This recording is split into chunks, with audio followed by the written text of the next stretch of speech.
Hey guys, this is Scott with Holiday Bam. So today I wanted to go over how to calculate a balanced diet, both for fat loss and for muscle gain. Now, this can be a technical video, okay? So I'm going to take it nice and easy and I'm just going to go over the basics, okay? So what I did already is I wrote out a few things to save some time. What we're doing is we're having an example client, okay? This person is a female. She's 25 years old. She's 150 pounds and she has 20% body fat. So if you're 150 pounds, you have 20% body fat, that means you're carrying about 30 pounds of fat, which makes her lean body mass at 120 pounds. Now, I've estimated, or we just put in a number here for time's sake, that she has a BMR of 2,000 calories per day.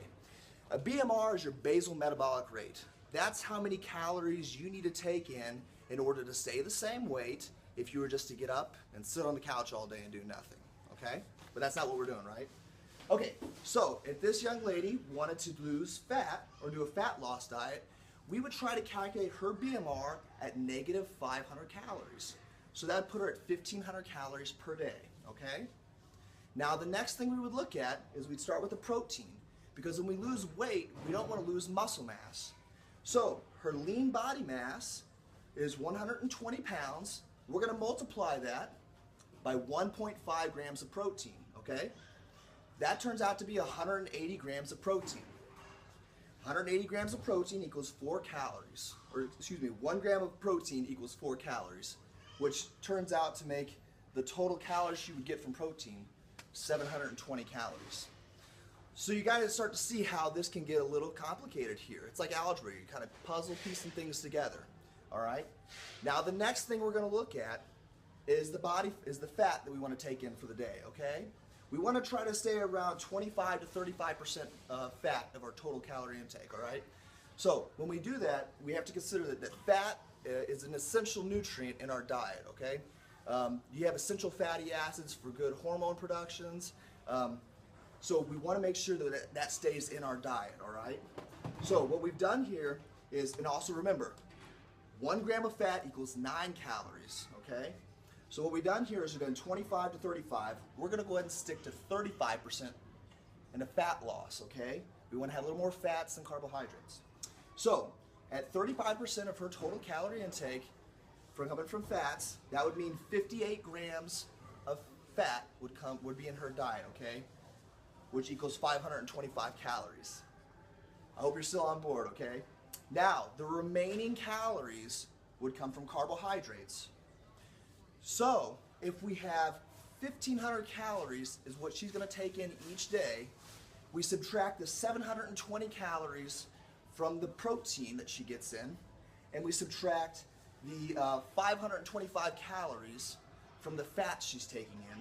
The remaining would come from carbohydrates, which would be 255 calories. Which turns out to be 64 grams of carbohydrates.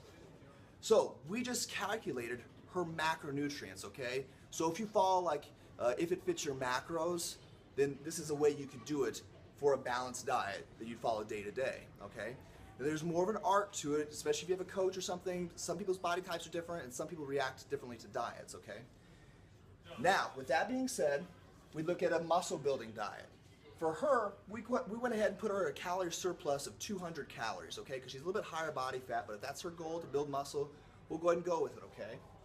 So the lean body mass times 1 gram of protein, and we went to 1 gram of protein, okay? Because we don't need as much protein for muscle building, and you can see one of my previous videos for this one.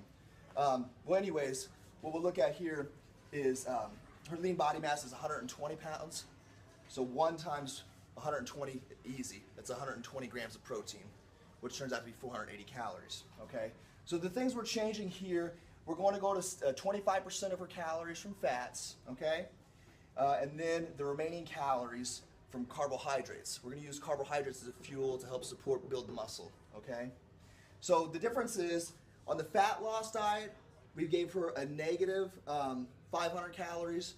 On the muscle building, we gave her a positive 200, okay?